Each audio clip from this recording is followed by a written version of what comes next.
I'm Edward Otto Zelke, and let's queer up gay culture. Before Stonewall, there was Mattachine, America's first lasting gay rights group. Before the National LGBTQ Task Force, before the Human Rights Campaign, and even before the Stonewall uprising, there was the Mattachine Society.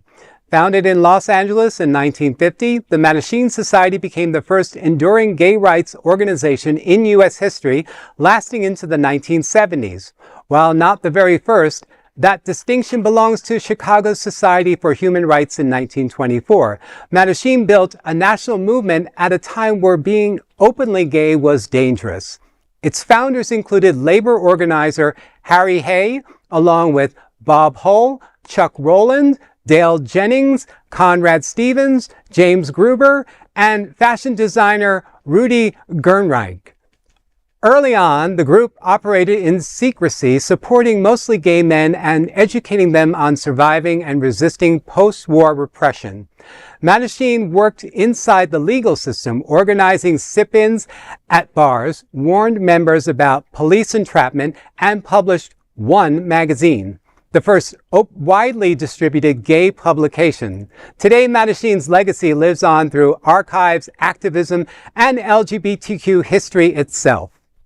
You know, I think that we wouldn't be sitting here at this table today if it wasn't for, you know, organizations like this that came before us. You know, I think about, you know, as someone who's had their career in marketing and communications, the culture changes hearts before policies can change sometimes too. So, you know, it's our voices, it's our stories, it's our history that we have to constantly keep telling. And we have to, you know, make sure that we're shouting it from the rooftops, because really we're the only ones that could tell it and really record it well. So 100%. And tell the future. Yeah. Tell the future LGBTQ plus folks that don't know about Stonewall, don't know about Mattachine. Right. So Chicago, you know, your stomping grounds, right? How does this story make you feel? Henry Gruber, who's involved in that organization. Yes, it's incredibly important. But also there was that picture of the march. Yeah. And that was Frank Kameny, who was holding that gay is good sign. Aww. And that's, yeah, that is one of the true legends of queer history. There's a really great book called The Deviance War by Eric Cervini, where he talks about Mattachine and he talks about what Frank Kameny did. Yes, know your history, because talk to old people. I'm available to talk.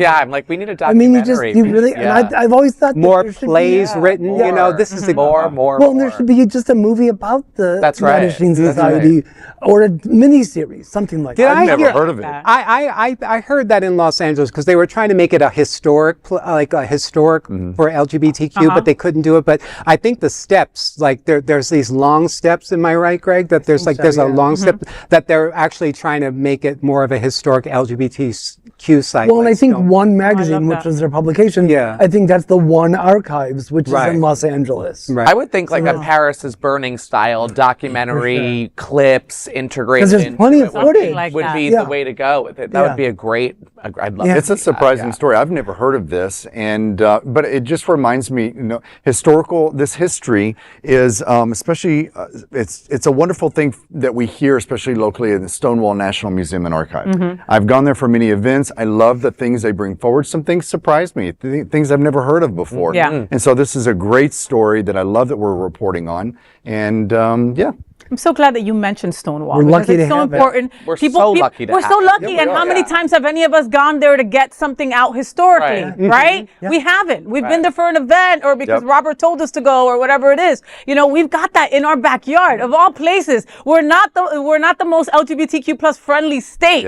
We haven't done incredible things like they did at the Mattachine in LA or Stonewall. We weren't a part of any of that shit here. And You there know? aren't a lot of archives. I mean, there's the Stonewall, there's the Gerber Heart in Chicago, there's the one in LA. There are not a lot of these places. Wow. So this is a really great place, and that's where Rick did most of his research on his book about gay South Florida. And I actually did read in the article too, if you're thinking about like if there were any women like in this movement, there were a couple. Yes, and I do know that they had chapters with lesbians too. So, you know, it wasn't just all male dominated back then too. So. Right. Well, yeah.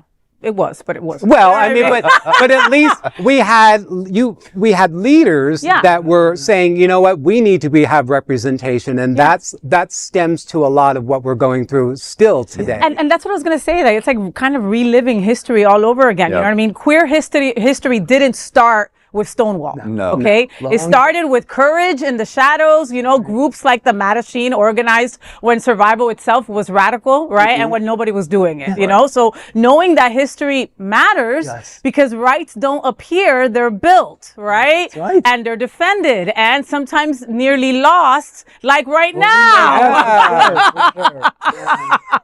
Seriously, terrifying. Wow. Well, there is no other queer nonprofit media platform like this in the entire world. Support our LGBTQ stories by sharing them and subscribing to Queer News Tonight.